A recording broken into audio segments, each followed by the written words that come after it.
अस्सलाम वालेकुम। उम्मीद है आप सब लोग ठीक होंगे। आज का लेक्चर जो है वो हमारे पास स्फेरिकल कोऑर्डिनेट सिस्टम है।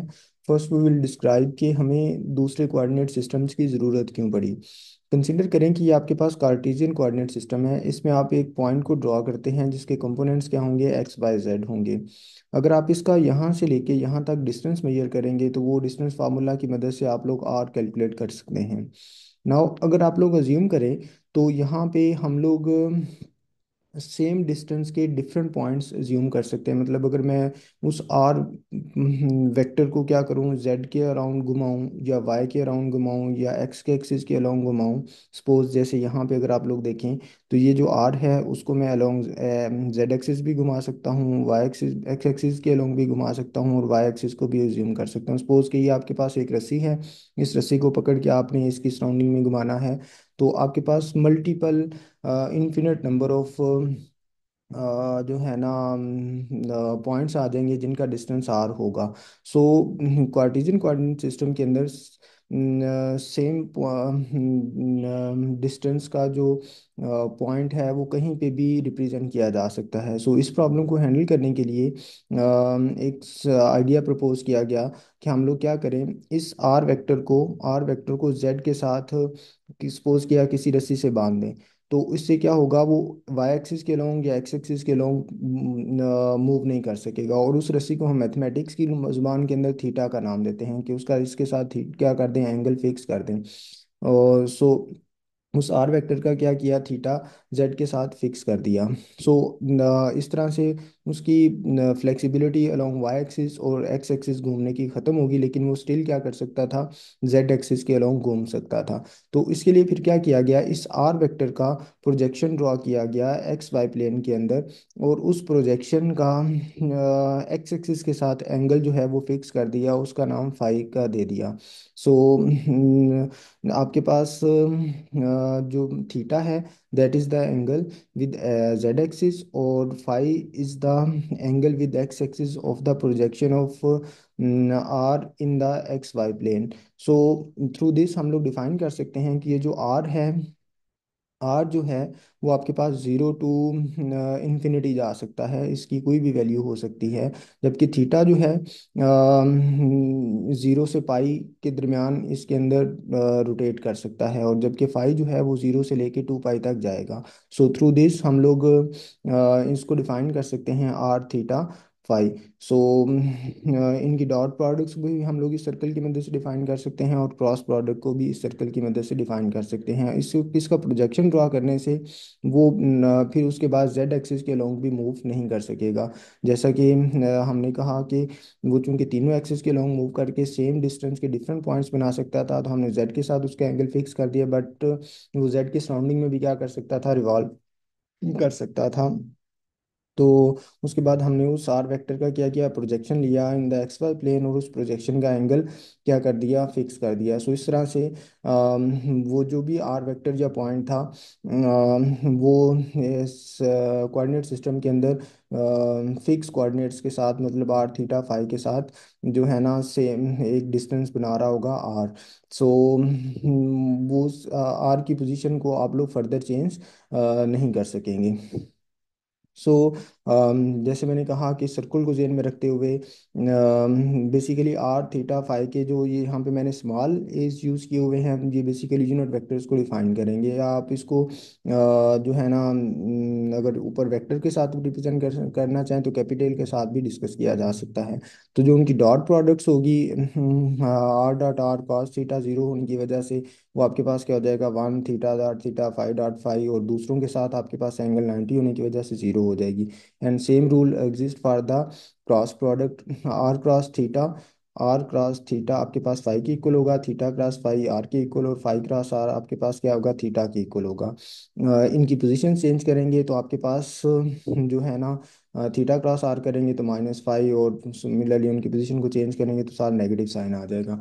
अब हमने इसका रिलेशन डिफाइन करना है स्फेरिकल कोऑर्डिनेट सिस्टम का कार्टेशियन के साथ, और सिमिलरली सिलेंड्रिकल के साथ जब सिलेंड्रिकल डिस्कस कर लेंगे। सो अज्यूम करें कि अभी हमने जो कार्टेशियन और स्फेरिकल को आपस में रिलेट करना है। तो वो जो हमने वहाँ पे ऊपर डायग्राम डिस्कस किए, उसमें ये आपके पास आर वेक्टर आ गया या पॉइंट आ गया पी, और उसकी कोऑर्डिनेट्स क्या होंगे, एक्स वाई जेड होंगे, ये आपके पास स्फेरिकल में होंगे और ये आपके पास सिलेंड्रिकल के अंदर होंगे। तो आर जो है उसका angle with the Z axis theta, और उसके प्रोजेक्शन का एंगल विद जो है ना एक्स एक्सिस वो फाई आ गया। इसके प्रोजेक्शन को हम लोग यहाँ पे रो का नाम दे देते हैं, इसके प्रोजेक्शन को हम लोग बेसिकली यहाँ पे क्या नाम दे देते हैं, रो का नाम दे देते हैं।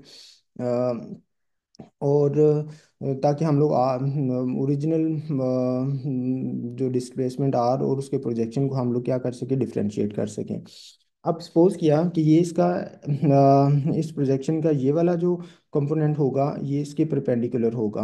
अब ये वाला कंपोनेंट x कहलाएगा, एंड सिमिलरली ये वाला कंपोनेंट आपके पास क्या कहलाएगा, y कहलाएगा। This distance basically equal to this, and this distance basically equal to this. So यहाँ पे आपके पास क्योंकि ये बेस है और इनके दरमियान एंगल फाई है, तो जो आपके पास बेस निकालना है, एक्स निकालना है, तो x will be equal to hypotenuse time the cos of angle between them. Hypotenuse जो है रो है और काज फाई एंगल है, तो एक्स किस चीज़ के इक्वल होगा, काज फाई की, रो टाइम्स काज फाई के इक्वल होगा। तो रो टाइम जो परपेंडिकुलर है y, that will be equal to rho time sine phi के इक्वल होगा। नाउ जब हम लोग इसका परपेंडिकुलर ड्रॉ करेंगे अलोंग जेड एक्सिस, तो देन ये आपके पास परपेंडिकुलर कहलाएगा और ये आपके पास उसका क्या कहलाएगा, बेस कहलाएगा। नाउ बेस जो है वो आपके पास क्या क्या किस चीज़ के इक्वल होगा, काज ऑफ एंगल टाइम्स द आपके पास हाइपोटेन्यूज, वो आर के इक्वल है। सिमिलरली ये परपेंडिकुलर था, तो परपेंडिकुलर रो आपके पास उसके प्रोजेक्शन के इक्वल था, तो rho will be equal to hypotenuse times the sine of angle between them. तो यहाँ पे आर साइन थीटा आ जाएगा। सो अगर मैंने एक्स निकालना है तो देन रो की वैल्यू यहाँ से पुट करूँगा इसके अंदर, तो आपके पास क्या आ जाएगा, r sine theta cos phi आ जाएगा, r sine theta cos phi आ जाएगा। एंड सिमिलरली अगर मैंने वाई निकालना है, तो रो की value r sine theta put करूंगा, तो आर साइन थीटा और साइन फाई आ जाएगा। और जो जेड है वो आपके पास आर कॉस थीटा है। सो फ्रॉम दिस अगर आपके पास आर थीटा फाई दिए हुए हैं, तो हम लोग क्या कैलकुलेट कर सकते हैं, एक्स वाई जेड कैलकुलेट कर सकते हैं। और अगर हमें सपोज किया एक्स वाई जेड दिए हुए हैं, तो देन वहाँ से हम लोग क्या कर सकते हैं, आर थीटा फाई को कैलकुलेट कर सकते हैं मिस्टर। जो आर होगा that will be equal to basically निकालना है, तो वो किस चीज़ के इक्वल आ जाएगा, रो स्क्वायर प्लस जेड स्क्वायर के इक्वल आ जाएगा, यानी कि और उसका स्क्वायर रूट के इक्वल आ जाएगा। बेस और हाइपोट बेस और परपेंडिकुलर का स्क्वायर और स्क्वायर रूट के इक्वल आ जाएगा। और यहाँ पे अगर रो की वैल्यू निकालनी है, तो रो बेसिकली किस चीज़ के, रो स्क्वायर जो है वो किस चीज़ के इक्वल आ जाएगा, यहाँ से अगर निकालें तो x square plus y square के इक्वल आ जाएगा। सो ओवरऑल आपके पास आर किस चीज़ के इक्वल आ जाएगा, x square plus y square plus z square के इक्वल आ जाएगा। और अपेरेंटली अगर डायरेक्ट भी कैलकुलेट करना चाहें, तो from the given points r will be equal to x square plus y square plus z square की फॉर्म में आ जाएगा। ना अगर थीटा निकालना है, तो थीटा हम लोग इस राइट ट्रायंगल से कैलकुलेट कर सकते हैं। That will be equal to tan inverse perpendicular, tan theta will be equal to perpendicular over base उमूद, परपेंडिकुलर ओवर बेस आ जाएगा, तो रो ओवर जेड आ गया। रो जो है वो बेसिकली किस चीज़ के इक्वल है, वो हम लोगों ने अभी डिस्कस किया कि वो x square plus y square के इक्वल है, तो रो स्क्वायर के इक्वल है, तो स्क्वायर रूट लेंगे तो आपके पास वो किस चीज़ के इक्वल आ जाएगा, रो के इक्वल आ जाएगा। So theta is equal to tan inverse x square plus y square का स्क्वायर रूट ओवर जेड आ जाएगा। सो अगर एक्स वाई जेड दिए हुए हैं, तो इन फार्मूलाज की मदद से हम लोग क्या कर सकते हैं, आर थीटा फाई कैलकुलेट कर सकते हैं। With the help of these formulas हम लोग आर थीटा फाई को एक्स वाई जेड के अंदर कन्वर्ट कर सकते हैं। इन्हीं को यूज़ करते हुए हम लोग क्या कर सकते हैं, मैट्रिसेस बना सकते हैं। मैट्रिसेस कुछ इस तरह से, ये छोटी सी बेसिक्स डिस्कस की हुई हैं। सपोज किया कि अगर आपने एक्स वाई जेड से आर थीटा फाई के अंदर जाना है, या फिर आर थीटा फाई से आपने एक्स वाई जेड के अंदर जाना है, तो देन यहाँ पे इन मैट्रिसेस की मदद से हम लोग कैलकुलेट कर सकते हैं। बेसिकली ये जो है ये यूनिट वेक्टर्स की कन्वर्जन है जब आपके पास एक्स वाई जेड दिए होंगे तो ये किस में लेके जाएगा, आर थीटा फाई के अंदर। और अगर आपके पास आर थीटा फाई दिए हुए हैं तो ये किस में लेके जाएगा, एक्स। सपोज आपने एक्स यूनिट वेक्टर फाइंड करना है, तो आप इस रो को उठा के इस कॉलम से मल्टीप्लाई करवाएंगे तो वो आपके पास जो कन्वर्जन होगी वो एक्स यूनिट वेक्टर के अंदर यानी कि आई यूनिट वेक्टर के अंदर चली जाएगी। एंड सिमिलरली वाई में कैलकुलेट करना है तो इस सेकंड रो को उठा के इसके साथ मल्टीप्लाई करेंगे तो आपके पास वो आ जाएगा। तो ये बेसिकली यूनिट वेक्टर्स की कन्वर्जन है। एंड सिमिलरली ये उनकी कन्वर्जन है कंपोनेंट्स की। अगर आर थीटा फाइव कंपोनेंट्स दिए हुए हैं तो उसको with the help of this matrix हम लोग क्या कर सकते हैं, एक्स वाई जेड कंपोनेंट्स में कन्वर्ट कर सकते हैं। और अगर एक्स वाई जेड दिए हुए हैं तो उसको हम लोग किस में, आर थीटा फाइव के अंदर कन्वर्ट कर सकते हैं। इनको रट्टा मारने की ज़रूरत नहीं है, सिर्फ आप अगर एक याद कर लें तो आपके लिए मसला हल हो जाएगा। लेकिन वो याद करने के लिए भी आपको मैं मेथड बताऊंगा कि वो किस तरह से आप लोग प्रिपेयर कर सकते हैं। सो कंसिडर करें कि ये जो आपके पास यूनिट वेक्टर्स हैं, अगर आप आर और एक्स, आर थीटा फाइव निकल रहे हैं एक्स वाई जेड की मदद से। ये कैसे निकल रहे हैं ये मैं थोड़ी देर तक आगे एक्सप्लेन करूंगा, बट लेट्स कंसिडर कि वंस ये आपके पास मैट्रिक्स आ गया है, लेकिन ये मैट्रिक्स आता कैसे है वो मैं थोड़ी देर तक आपको एक्सप्लेन करता हूँ। बट अगर सपोज किया ये आ गया है तो आपने इसको रटा मारने की बजाय इसी से निकाल लेना है, इसका ट्रांसपोज ले लें। और जो है ना इसको इसके साथ लेफ्ट हैंड साइड के साथ मल्टीप्लाई कर दें। इन अदर वर्ड्स आपने इसका इन्वर्स लेना है और इधर ले जाएंगे तो देन आपके पास एक्स वाई जेड आ जाएंगे। और ये अपना ही इन्वर्स है बट आपने इसका ट्रांसपोज लेना है, तो इसका ट्रांसपोज लेके इसके साथ मल्टीप्लाई करवा दें तो वो एक्स वाई जेड आपके पास आ जाएंगे। देखिए इसका ट्रांसपोज लिया हुआ है तो यही चीज़ है, इसका ट्रांसपोज लें तो ये आपके पास यही चीज़ आ गई है। और ये आपके पास यूनिट वेक्टर्स की है और कन्वर्जन। एंड सिमिलरली ये जो है वो आपके पास कंपोनेंट्स की है। बस यहाँ पे जब आपके पास ये वाला जो मैट्रिक्स है वो बेसिकली एक्स वाई जेड को r theta phi unit vectors में कन्वर्ट कर रहे हैं। लेकिन अगर आप यहाँ पे कंपोनेंट्स करेंगे तो इनको रिवर्स कर देंगे। मतलब यहाँ पे आपके पास क्या आ जाएंगे, आर थीटा फाइव कंपोनेंट्स आ जाएंगे और यहाँ पे आपके पास एक्स वाई जेड कंपोनेंट्स आ जाएंगे। मतलब आप जस्ट मैट्रिक्स को चेंज करना है और कंपोनेंट्स आपने रिवर्स कर देने हैं। तो यहाँ पे देखें ये जो आर थीटा फाइव जो हैं वो यूनिट वेक्टर्स कन्वर्ट हो रहे हैं एक्स वाई जेड के अंदर, बट विद सेम मैट्रिक्स आपके जो आर थीटा फाइव कंपोनेंट्स हैं वो कन्वर्ट हो रहे हैं एक्स वाई जेड के अंदर। And similarly same matrix will be used for the conversion of x y z components into r theta phi components. तो यहाँ पे आपके पास एग्जैक्टली वही कन्वर्जन है। तो ये जो चीज़ है ये मैं जब स्फेरिक सिलेंड्रिकल डिस्कस कर दूंगा तो वहाँ पे आपके पास ये वाले मैट्रिक्स की तरफ आएंगे, इन मैट्रिक्स की कन्वर्जन की तरफ। But now let's go into the detail of the spherical coordinate system. इतनी डिफ़िकल्ट नहीं है। ये हम लोगों ने आर थीटा फाइव डिफाइन कर लिए हुए हैं।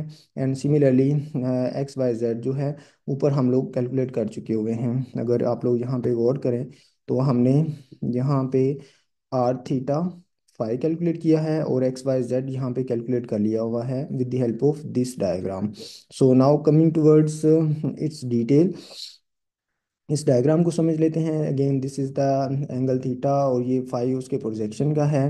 अगर आर की डायरेक्शन कैलकुलेट करनी है तो आर इसी डायरेक्शन, आर के यूनिट वेक्टर की वो इस डायरेक्शन के अंदर होगा। जो थीटा यूनिट वेक्टर होगा वो इस लाइन के की डायरेक्शन में होगा। और जो फाई होगा वो इस आर और थीटा के परपेंडिकुलर होगा। फाई जो होगा वो इस आर और थीटा के क्या होगा, परपेंडिकुलर होगा। सो अब हमने अगर सपोज किया यूनिट वेक्टर्स कैलकुलेट करने हैं तो आर यूनिट वेक्टर जो होगा वो आर वेक्टर को उसकी मैग्नीट्यूड से डिवाइड कर देंगे। तो आर वेक्टर जो है वो बेसिकली किस चीज़ के इक्वल है, x into x unit vector, y into y unit vector, z into z unit vector. So जब हम लोग यहाँ पे क्या करेंगे, एक्स की वैल्यू पुट कर देंगे r sine theta cos phi, यहाँ पे वाई की वैल्यू पुट कर देंगे और सिमिलरली जेड की वैल्यू पुट कर देंगे with that is equal to r cos theta. और सब में से आर कॉमन लेंगे तो वो नीचे वाले आर के साथ कैंसिल हो जाएगा, तो आर यूनिट वेक्टर जो है वो बेसिकली इस चीज़ के इक्वल आ जाएगा। सिमिलरली हमें पता है कि जब हम लोग इस जेड की आर के के साथ क्रॉस प्रोडक्ट लेंगे, जेड की जो डायरेक्शन के अंदर एंगल है, इस डायरेक्शन के अंदर, तो जेड क्रॉस आर लेंगे तो that will be equal to z cross r जो होगा वो बेसिकली किस चीज़ के इक्वल है, sine of angle between them और परपेंडिकुलर यूनिट वेक्टर होगा। Sine of z cross r जो है that is equal to sine of angle between them और साथ नॉर्मल यूनिट वेक्टर। तो जेड की डायरेक्शन में ये थीटा है, आर की डायरेक्शन में ये है, तो उसके परपेंडिकुलर यूनिट वेक्टर जो है वो फाई है, तो साथ परपेंडिकुलर यूनिट वेक्टर आ जाएगा। सो यहाँ से हम लोग फाई निकालने के लिए साइन थीटा दूसरी साइड पे जाके डिवाइड हो जाएगा। अब जेड क्रॉस आर निकालना है, ठीक है। तो जेड क्रॉस आर बेसिकली यहाँ पे मैंने डिफाइन किया जेड क्रॉस आर, जो जेड यूनिट वेक्टर की मैग्नीट्यूड, आर यूनिट वेक्टर की मैग्नीट्यूड, थीटा और नॉर्मल यूनिट वेक्टर आ गया। तो यहाँ से हम लोग ये वाला रिलेशन डिफाइन कर सकते हैं और यहाँ से हम लोग जो है ना ये वाला डिफाइन कर सकते हैं। सो जेड की आर के साथ क्रॉस प्रोडक्ट लेनी है, मतलब आर अब आपके पास ये वाला है जिसको मैंने यहाँ पे हैंडल किया है, जेड की इसके साथ क्रॉस प्रोडक्ट यानी कि एक्स जेड क्रॉस एक्स, फिर जेड क्रॉस वाई, फिर उसके बाद जेड क्रॉस जेड आ जाएगा। तो ये सारी बाकी सात टर्म्स एज इट इज साथ आती जाएंगी। तो जेड क्रॉस एक्स जो है वो वाई के इक्वल होता है, और जेड क्रॉस वाई जो है वो माइनस एक्स के इक्वल होगा। जेड क्रॉस जेड आपके पास जीरो, तो पूरी टर्म क्या हो जाएगी, जीरो। सो इनको थोड़ा सा रीअरेंज करके लिख लिया, क्योंकि अभी साइन थीटा से भी डिफाइन किया, तो ये साइन थीटा खत्म, यहाँ से भी साइन थीटा खत्म, तो बाकी रिमेनिंग टर्म्स रीअरेंज करने के बाद ये वाली आ जाएगी। सो हम लोग लिख सकते हैं कि जो z cross r over sine theta है that is basically equal to this आ जाएगा। अब जो जो थीटा है, हमने अगर थीटा कैलकुलेट करना है तो वो हम लोग कर सकते हैं आर क्रॉस फाइव से कैलकुलेट कर सकते हैं, जैसा कि यहाँ पे है। तो आर थीटा फाइव है तो हमें उसी जेन में रखना है आर थीटा फाइव, तो theta will be equal to phi cross r के, जैसे यहाँ पे हम लोगों ने अगर निकालना है थीटा, तो that will be equal to phi cross r के इक्वल होगा। तो यहाँ पे जो थीटा होगा वो फाइव क्रॉस आर के इक्वल होगा, मतलब आर यूनिट वेक्टर के साथ फाइव की क्रॉस प्रोडक्ट लेनी है। तो इसमें आपके पास क्या आ जाएगा,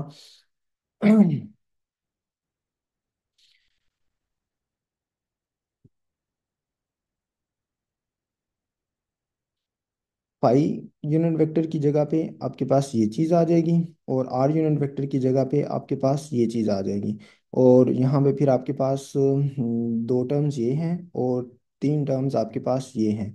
इसमें भी आपके पास एक्स वाई है और इसमें भी आपके पास एक्स वाई है। तो अब आपने क्रॉस प्रोडक्ट लेते वक्त एक्स की एक्स के साथ, फिर एक्स की वाई के साथ, फिर एक्स की जेड के साथ, सिमिलरली फिर वाई की एक्स के, फिर वाई की वाई के साथ, फिर वाई की जेड के साथ, और जब आप ये तमाम क्रॉस प्रोडक्ट्स लेंगे और उसको सिंप्लीफाई करेंगे तो आपके पास जो आंसर आएगा वो इस चीज़ के इक्वल आएगा।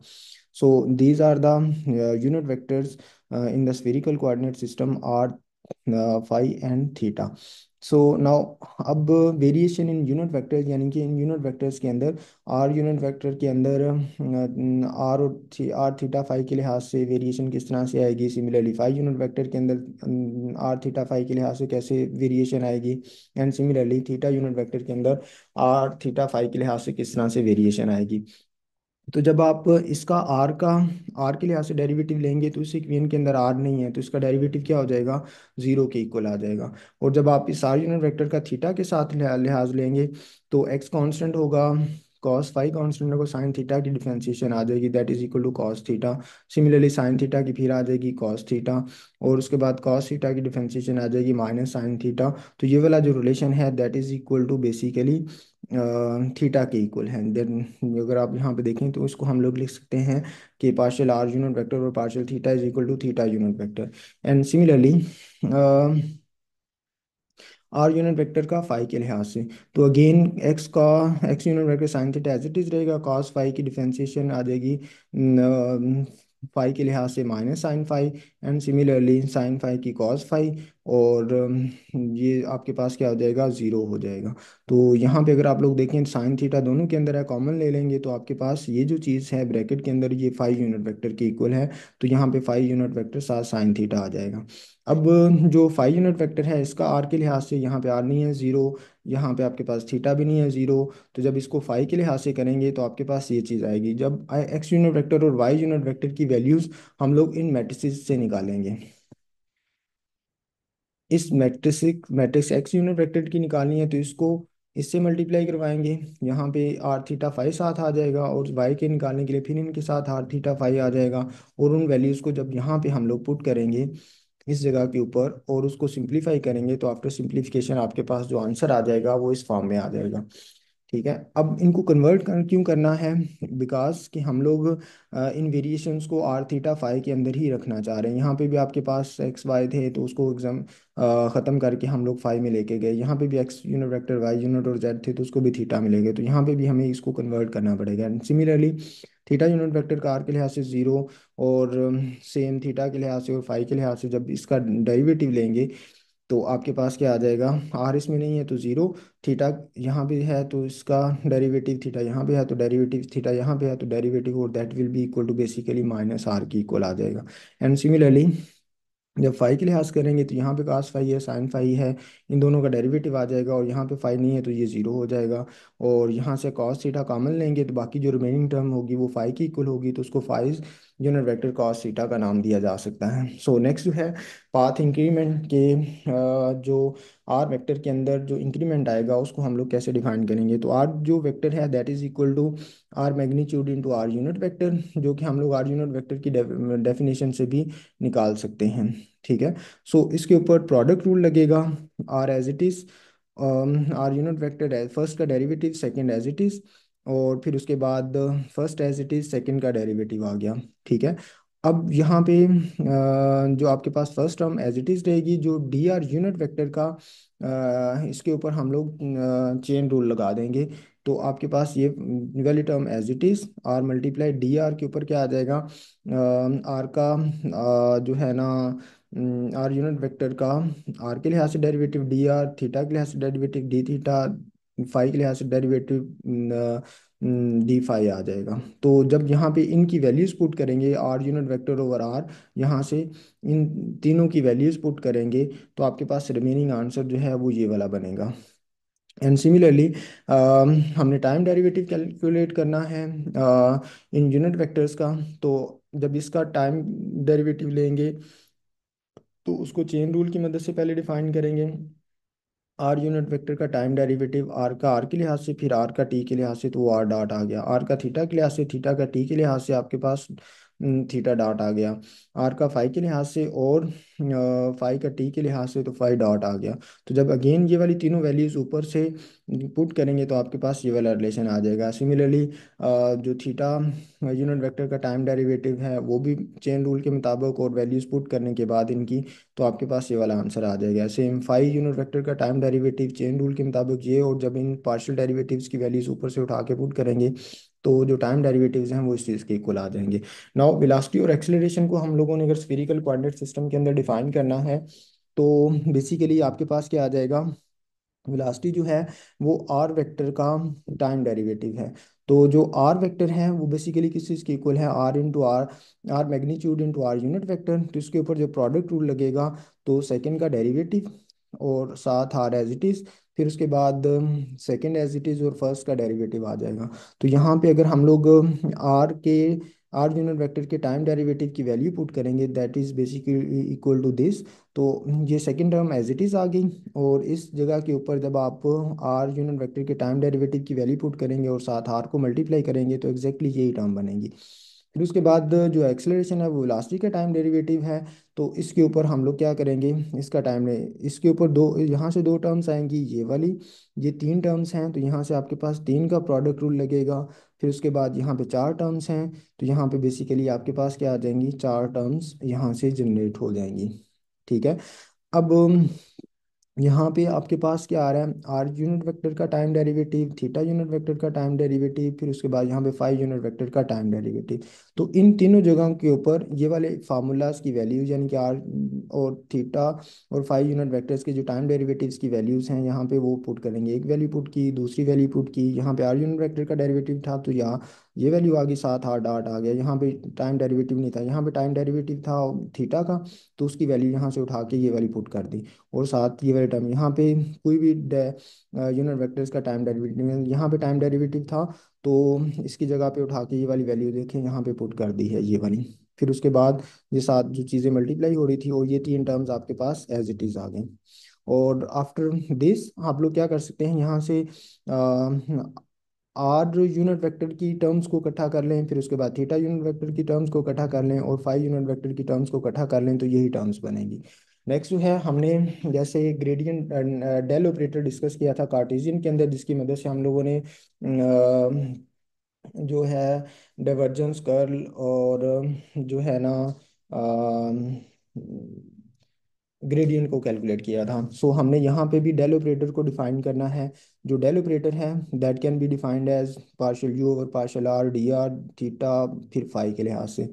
और हम लोग इसी डी यू को इस फॉर्म में भी डिफाइन कर सकते हैं, और this thing is equal to this and this thing is equal to this. तो लेफ्ट हैंड साइड ये दोनों आप एक दूसरे के क्या हो जाएंगे, इक्वल हो जाएंगे। सो इस चीज़ को अगर डिफाइन करना है तो ये जो डेल यू जो है that can be defined as partial u और partial r r unit vector, partial u और partial theta theta unit vector, और फिर उसके बाद पार्शियल यू और partial phi phi unit vector.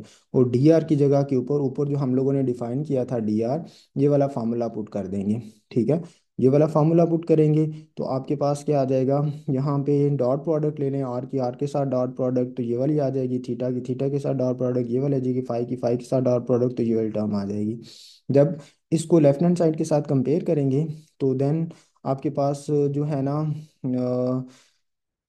D r के कंपोनेंट्स को कंपेयर करेंगे, फिर डी थीटा के कंपोनेंट्स को कंपेयर करेंगे, फिर डी फाई के कंपोनेंट्स को कंपेयर करेंगे, तो आपके पास जो रिलेशन बचेगा, this thing will be equal to partial u और partial r, and d u पर डेल यू ओवर थीटा जो है will be equal to partial u और पार्शियल थीटा। आर यहाँ पे मल्टीप्लाई हो रहा है तो दूसरी साइड पे जाके डिवाइड हो जाएगा, तो वन ओवर आर आ गया। यहाँ पे आर साइन थीटा मल्टीप्लाई हो रहा है तो दूसरी साइड पे जाके वो क्या हो जाएगा, डिवाइड हो जाएगा, तो ये टर्म्स आ गई।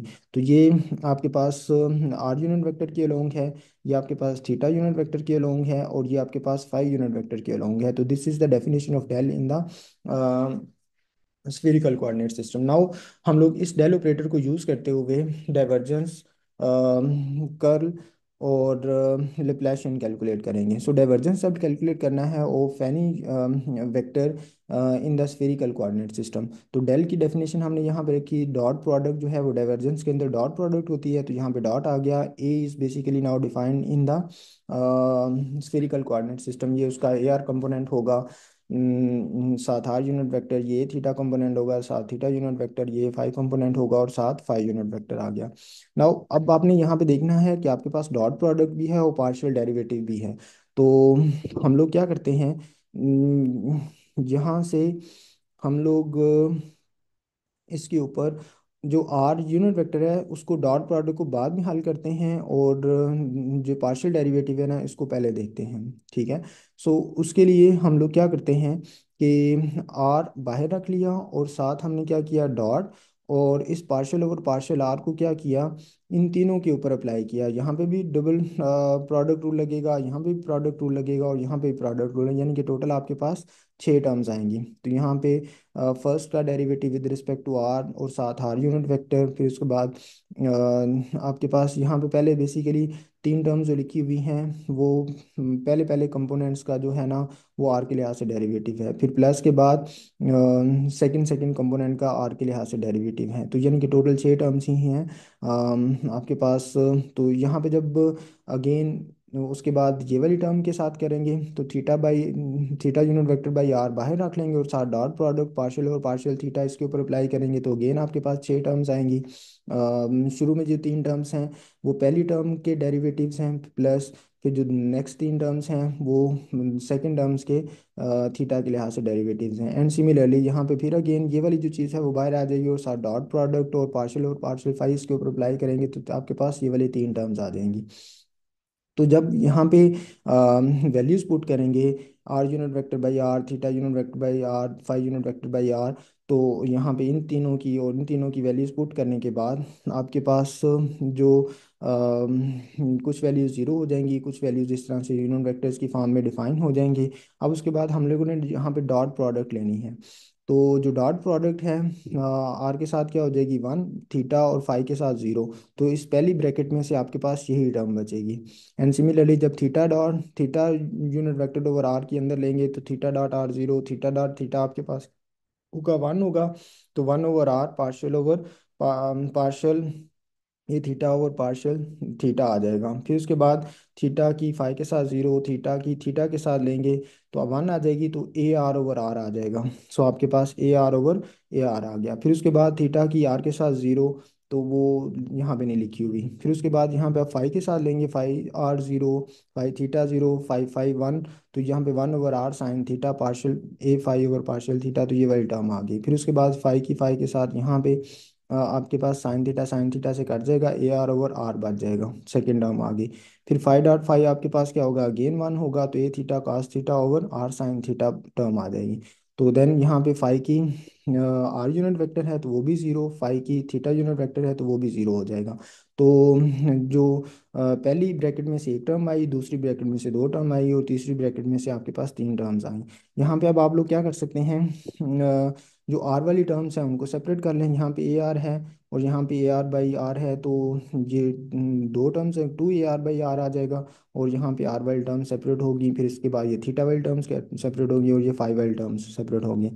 और इस टर्म को कंबाइन करके ये लिख दिया गया है, इस टर्म को कंबाइन करके ये, और ये एज इट इज़ आ गई है। जब इसका आप डेरिवेटिव लेंगे आर के लिहाज से, तो ये दोनों टर्म्स आएंगे। जब इसका आप थीटा के लिहाज से लेंगे तो ये दोनों टर्म्स बनेंगी। So this is the basically divergence.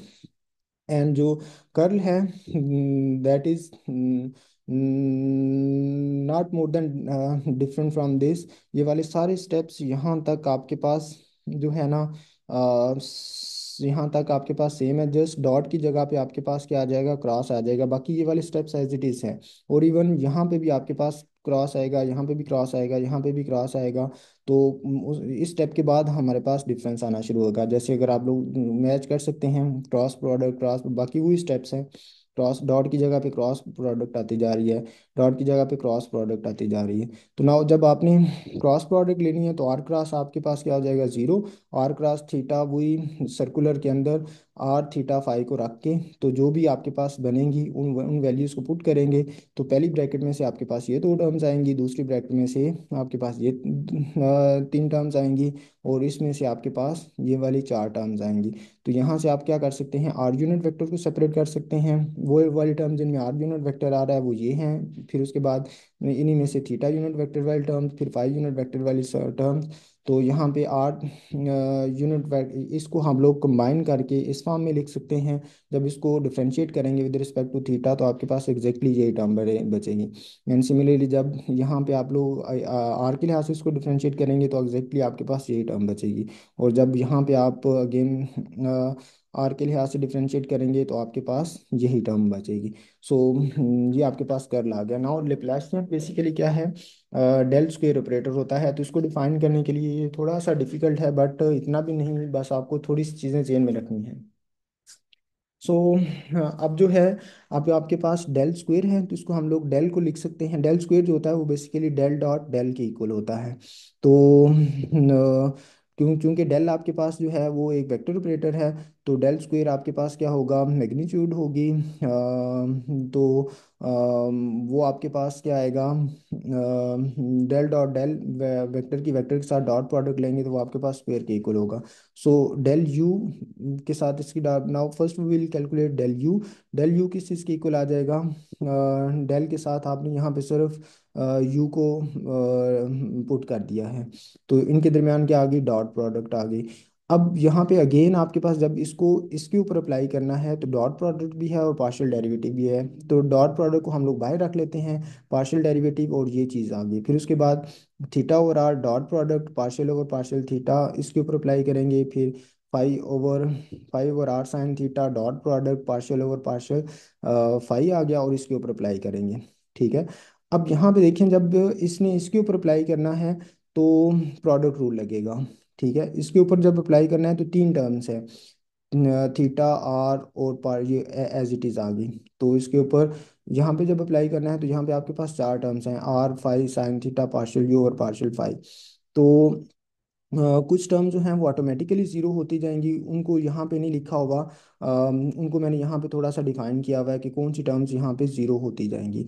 मतलब अगर सपोज कि आर के लिहाज से डिफ्रेंशिएट कर रहे हैं तो साइन थीटा क्या होगा, साइन थीटा अगर किस जगह पर आ रहा है तो वो आर के लिहाज से ज़ीरो होगा। आर का थीटा के लिहाज से ज़ीरो लेंगे तो वो ज़ीरो होगा, थीटा का फाई के लिहाज से लेंगे तो वो भी ज़ीरो होगा। और कुछ जो यूनिट वेक्टर्स के डेरिवेटिव्स आएंगे तो उनकी डेफिनेशंस जो आपने पीछे डिफाइन की हैं उनको इस्तेमाल कर सकते हैं। ठीक है।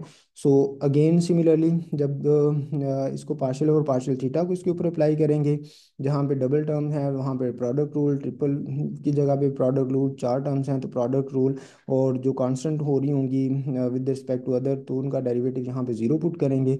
और उन अगेन ये आपके पास तीन टर्म्स इसकी वजह से आ जाएंगी। अब यहाँ पे हमने क्या करना है, डॉट प्रोडक्ट लेनी है तो अंदर डॉट प्रोडक्ट को एक्सटेंड करेंगे तो आर डॉट आर वन हो जाएगा। ये वाली टर्म आ गई, फिर उसके बाद R dot theta zero, R dot theta zero, R dot five zero, R dot theta five zero. तो सारी टर्म जीरो हो जाएंगी। सो पहली टर्म के अंदर आपके पास यही आएगी। जब इसको अंदर डॉट प्रोडक्ट लेंगे तो दो टर्म्स आएंगी, इसको अंदर मल्टीप्लाई करेंगे तो आपके पास तीन टर्म्स आएंगी। और फिर उसके बाद आर वाली डेरिवेटिव वाली टर्म्स को यहाँ पे एक टर्म ये है, दूसरी टर्म इनको ऐड करके और इनके अंदर आर डेरिवेटिव है तो आर डेरिवेटिव वाली साइड पे कर ली, फिर थीटा डेरिवेटिव वाली साइड पे कर ली, फिर फाइव डेरिवेटिव वाली साइड पे कर ली। इसको हम लोग इस फॉर्म में लिख सकते हैं। तो इसका डेरिवेटिव लेंगे आर के लिहाज से तो यही टर्म आएगी, इसका थीटा के लिहाज से डेरिवेटिव लेंगे तो ये आएगी। ये आपके पास टर्म एज इट इज़ आ गई है। तो यहाँ से हम लोग यू को एक्सटेंड कर लेंगे तो ये लेप्लाशियन की डेरिवेशन आ जाएगी। जिस तरह से कार्टेशियन कोऑर्डिनेट सिस्टम के अंदर लिपलाशियन जो है वो partial square over partial x square plus partial square over partial y square plus partial square over partial z square के इक्वल है, तो जो स्फेरिकल कोऑर्डिनेट सिस्टम के अंदर लिपलाशियन है वो इस चीज़ के इक्वल है। सो होपफुली आपको टॉपिक की समझ आ गई होगी। जहाँ पे थोड़ा बहुत मसला हो या आपको डेरिवेशंस खुद से करनी है, अगर किसी जगह पे मसला हो तो आप मेरे साथ डिस्कस कर सकते हैं।